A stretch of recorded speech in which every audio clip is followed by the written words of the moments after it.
muitos anos, aprendemos que Marte é conhecido como o planeta vermelho por causa da presença abundante de hematita em sua superfície. A hematita é um tipo de óxido de ferro muito comum na Terra, e desde as primeiras missões de exploração marciana, ela vinha sendo considerada a principal responsável pela coloração avermelhada que cobre o planeta inteiro.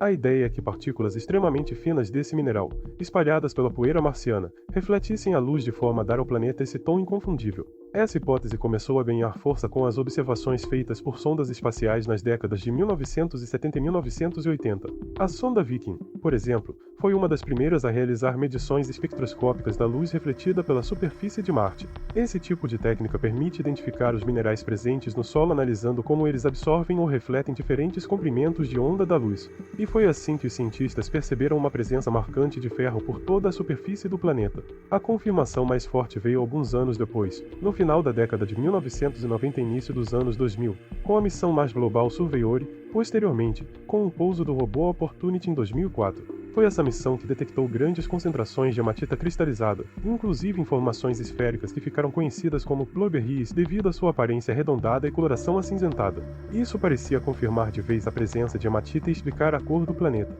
Mas, como veremos a seguir, essa explicação começou a ser questionada.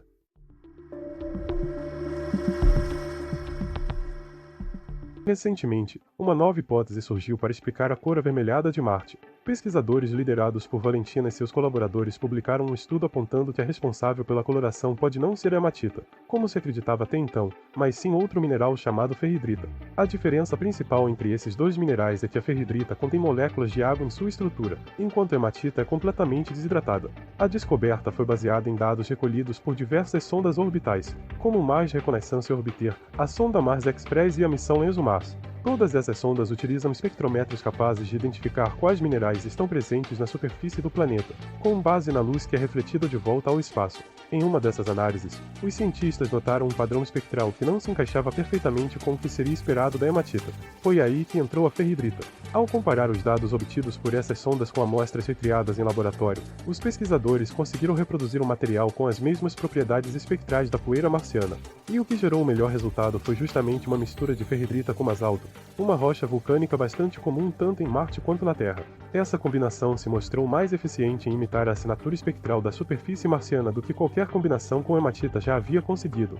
Esse é um achado importante, pois altera profundamente nossa compreensão sobre o passado de Marte. Se a coloração avermelhada de Marte for realmente causada por ferridrita e não por hematita, isso tem implicações muito sérias para o entendimento do passado do planeta. A ferridrita, diferentemente da hematita, não se forma em ambientes secos e quentes. Ela depende da presença de água em estado líquido para se desenvolver, ou seja, para que uma grande quantidade desse mineral se espalhasse pela superfície marciana, Marte precisaria ter tido água em abundância no passado.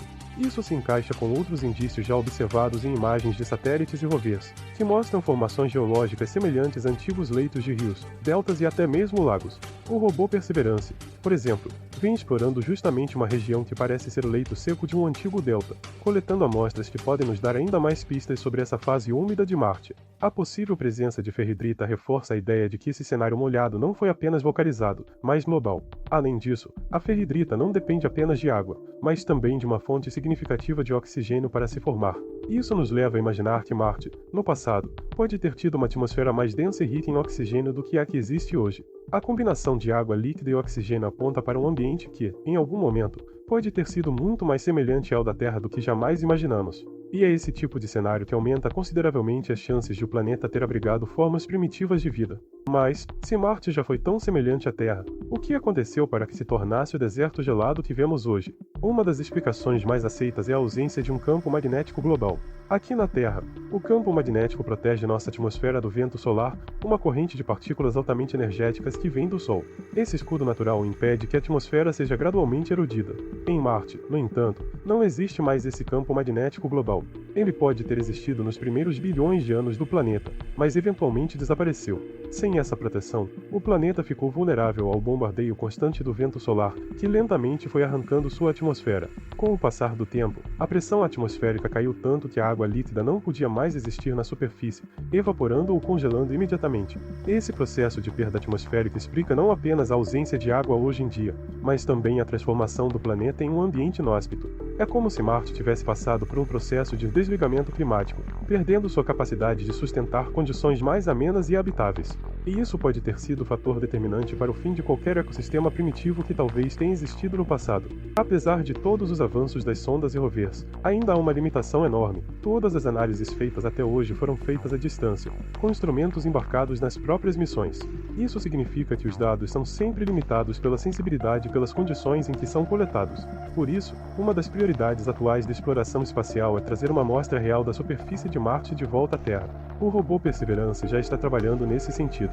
Ele vem coletando amostras cuidadosamente seladas do solo e da poeira marciana. A missão Mars Sample Return, que está sendo organizada em parceria entre a NASA e a Agência Espacial Europeia, pretende buscar essas amostras e trazê-las para cá. Quando isso acontecer, finalmente teremos a chance de analisar com todo o rigor científico a verdadeira composição da superfície marciana. Essas amostras poderão responder com clareza se a poeira é formada principalmente por ferridrita, hematita ou algum outro mineral. Também será possível determinar com precisão a presença de elementos como ferro, oxigênio e hidrogênio, além de procurar por possíveis bioassinaturas, ou seja, indícios químicos de vida. Essa etapa marcará um divisor de águas na astrobiologia e na geologia planetária. As descobertas sobre Marte não servem apenas para satisfazer nossa curiosidade sobre um planeta vizinho. Elas ajudam a entender como funcionam os processos que moldam planetas e atmosferas ao longo de bilhões de anos.